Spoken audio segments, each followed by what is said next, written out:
But it was a really eye-opening experience for me. I had read Cry the Beloved Land, and with tears in my eyes, so I knew intellectually a little about the situation in South Africa.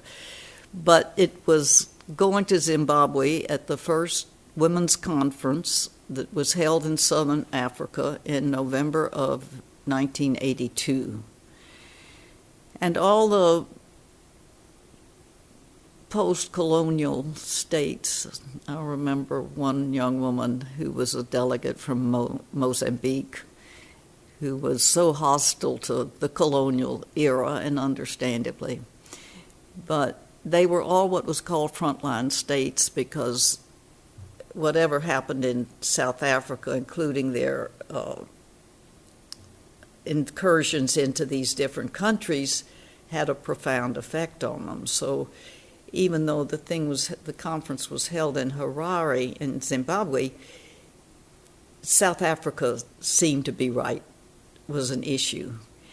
And I think I've told the story that under apartheid, somehow or other, the South Africans were able to get a mixed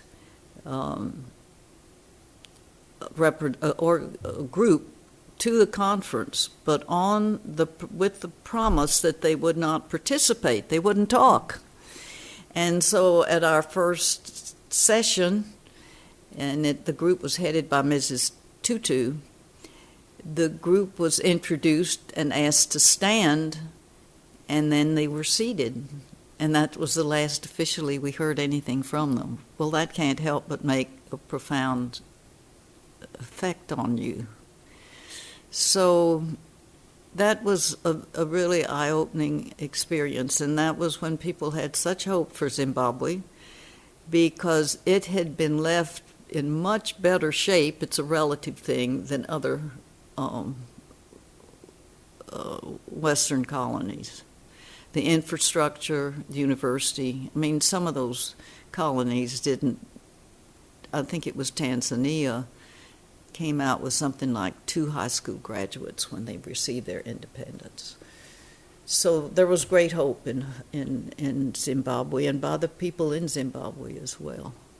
So that opened my eyes to what was going on in the rest of the world or another part of the world. And what was the purpose of the conference? It was simply to bring the women of Southern Africa together to talk about their situation. And, this is how limited we can be. The keynote speaker was a woman from Houston that I didn't know, who was South African. The conference was sponsored by the African American Institute in New York.